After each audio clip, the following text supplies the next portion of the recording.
Viens, Panoramix. Il y a un impliable pour toi. Incroyable. C'est un message d'Ella. Elle a fini de rire. Une amie à toi ou Bien alors, Panoramix? bienvenue à tous. Je vous laisse un petit peu profiter de la VF, Prêtresse de la lointaine, très lointaine île de Thulé. qui est vraiment pas très bonne Il y a d'ailleurs. fort longtemps à Barcelone, en Hispanie. C'était lors d'un programme d'échange sur la culture ibère. Pour l'instant, il n'y a que la voix d'Obélix qui est à peu près potable. La voix d'Astérix est vraiment pas bonne. La voix de Panoramix est vraiment pas bonne. Oh, Ella.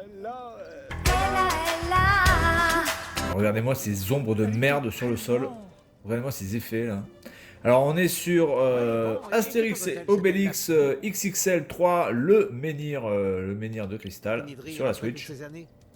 Alors c'est un jeu développé par Metroid, il me semble. Partout Atis, elle a besoin d'aide. Microïd, pas Metroid, c'est le jeu Voilà Microïd. pourquoi les Romains ont volé mon courrier. Microïd qui est Pour déjà empêcher le que responsable de cet pas mal de appel bouse au sur la secours Switch. Panoramix. Alors il faut l'aider. Mais comment la retrouver? Alors qu'il elle doit déjà... Et être ce en jeu sécurité. en fait aussi Elle peut être partie. reçue Bon allez, on dans va zapper ça, on va rentrer de suite dans le gameplay. Vous allez voir que le gameplay, ben, en fait, il est extrêmement simple. Puisqu'il suffit de simplement... bon là, il faut aller parler à Épine Maïs. Alors, pour savoir où aller, généralement, vous avez la petite icône en forme de menhir avec un point d'exclamation. Voilà. Je peux switch entre Astérix et Obélix simplement en appuyant sur le bouton ZL. Et le bouton que vous allez surtout utiliser, c'est le bouton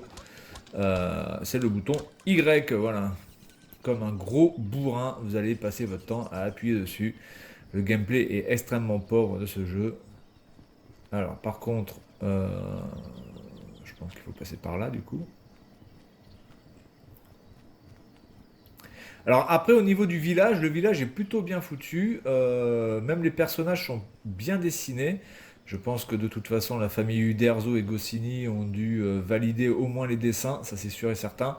Le village est vraiment bien réussi. Je pense que c'est le truc le plus réussi du jeu. Le village, les Romains, les persos, l'ambiance aussi musicale qui colle parfaitement au jeu.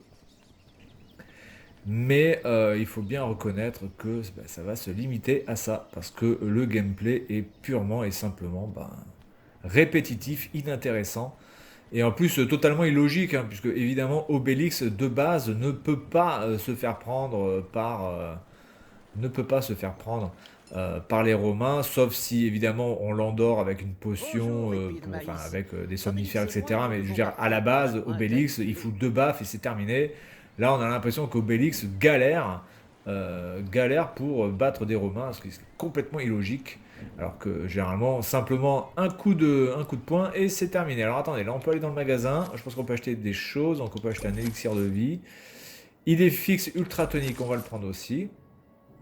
Parce que, d'accord, en fait, idée fixe attaque. Vous voyez, je viens juste de comprendre que idée fixe attaquait. Guérison. Régénère un cœur manquant, ok. Régénération, régénère tous les cœurs manquants, on s'en fout. Les techniques, la supercharge. Alors attendez, ça peut être intéressant. Par contre, on va peut-être pouvoir améliorer. Amélioration du lancer de mercenaires. Écoutez, on va prendre ça. Il faut faire L et L plus B. D'accord. Et on va essayer... Oui, parce qu'en fait, pour toutes les attaques spéciales, vous devez appuyer sur L et ensuite vous avez A, X, Y, B qui vont faire des attaques différentes. Et puis on va faire la supercharge LB. Et ça, c'est LB. Augmente la puissance du lancer dégâts du Romain plus vitesse du Romain lancé. Donc attendez, là c'est LB et là c'est LB. Ah oui, d'accord, donc ok, donc ça c'est avec Astérix et ça c'est avec Obélix. D'accord, donc le lancer de Romain c'est avec Obélix. De toute façon, pour la baston, il est clair et net que vaut mieux prendre Obélix, qui a un rayon d'action beaucoup plus grand au niveau de ses attaques.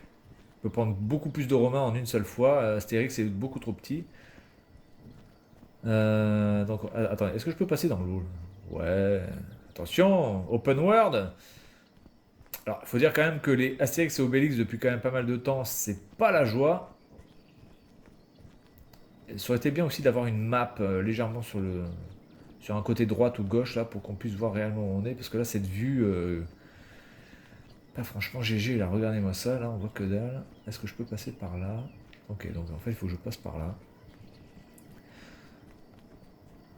Ah, ça c'est aussi un autre point faible du jeu, c'est-à-dire la vue, hein, la caméra qui est franchement pas mis au bon endroit. Donc là on peut mettre des coups, voilà, on peut récupérer des trucs. Alors Obélix, lui, Astérix peut sauter comme ça de plateforme en plateforme, ce que ne peut pas faire Obélix. Ah bah si, il peut faire Obélix avec son coup de ventre.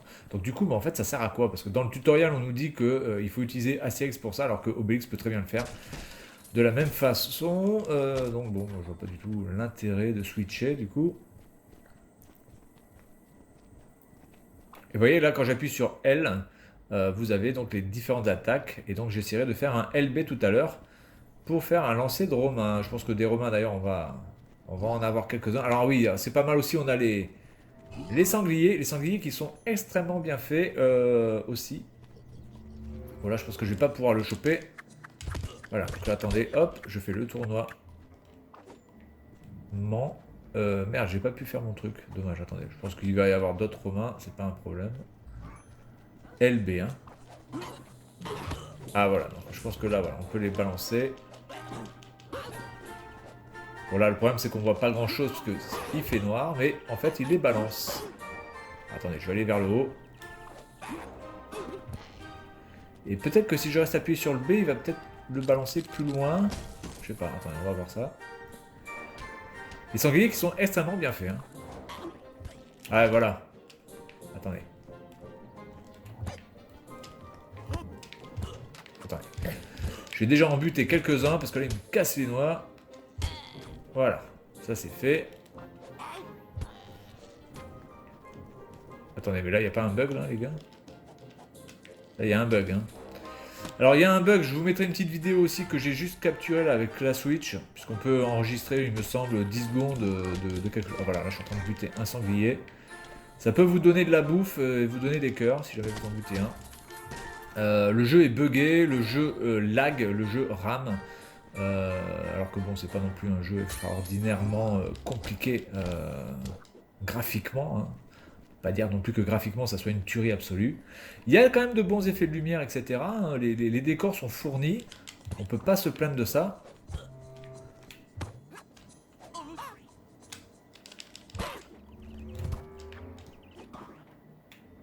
Regardez, là je le balance. Voilà. Bon, c'est pas forcément extrêmement bien fait, mais ça voilà, on peut faire différentes attaques, ça c'est plutôt pas mal. Et je pense que évidemment on peut les balancer.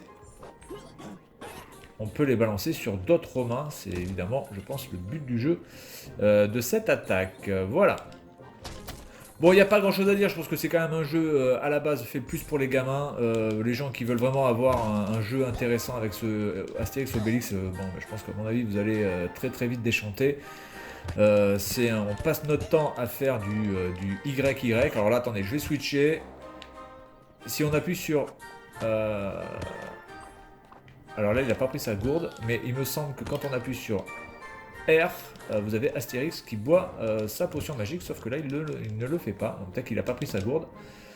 Voilà. Donc Astérix, le problème, c'est que voilà, son champ d'action est beaucoup trop faible. Et le jeu lag, alors je ne sais pas s'il va bénéficier d'une mise à jour qui va régler ce problème de lag, mais c'est pas forcément handicapant en soi, mais ça fait sale en fait hein, pour un jeu comme ça. On a l'impression d'avoir affaire à des amateurs qui ont fait ce jeu. Je tiens quand même à signaler qu'il y a des jeux indépendants qui sont beaucoup mieux faits que ça, avec moins de moyens certainement. Hop là. Alors je pense que Microïd, c'est un studio qui a racheté, il me semble, Cryo Interactive. Studio qui faisait souvent des jeux historiques sur PC. Des jeux sur l'Égypte, sur le Moyen-Âge, sur la préhistoire, etc. Jeux qui étaient très souvent intéressants d'un point de vue historique et d'un point de vue information, mais qui étaient complètement pétés au niveau du gameplay. C'était lourd, c'était absolument indigent. Et c'est vraiment dommage. Et donc la Microïd, il me semble que c'est Microïd qui a repris ce studio. Voilà, écoutez, on va s'arrêter là. Bon, écoutez, jeu sympathique pour les gamins. Maintenant, voilà, je pense que c'est un jeu qui va coûter au bas mot 40 ou 50 balles. Bon, voilà, là, qu'on soit bien d'accord, ça les vaut pas du tout. Le gameplay est extrêmement pauvre en fait. Et puis, bon, on passe notre temps à appuyer sur Y. Voilà, quelquefois, on va switcher avec notre ami Astérix. Voilà, pour le fun, voilà, et puis écoutez, le seul point positif pour l'instant que je peux trouver à ce jeu, c'est l'ambiance sonore, c'est les décors qui sont bien faits, les dessins, voilà, après l'AVF, ben, Roger Carrel manque, c'est indubitable, Obélix est plutôt bien fait, et puis cette mission que je suis en train de faire là, c'est exactement la même que je viens de faire il y a à peine 10 minutes. C'est exactement le même camp, c'est exactement les mêmes choses avec voilà, les mêmes trucs qui nous bloquent, etc. Avec certainement les mêmes leviers. Donc voilà, je sais pas. Alors que là, normalement, je fais une autre mission hein, quand même. La mission est différente. Et pourtant, je me retrouve dans le même camp. Alors là, il faut faire attention à lui parce qu'avec son petit clairon, il peut alerter les gardes. Voilà, mais bon, après, ça ne change pas grand-chose. Donc voilà, c'est dommage encore une fois, la licence Astérix qui n'est pas exploitée comme elle le devrait. Voilà, donc c'est tout pour cette vidéo. Et puis moi, je vous dis à la prochaine. Salut à tous.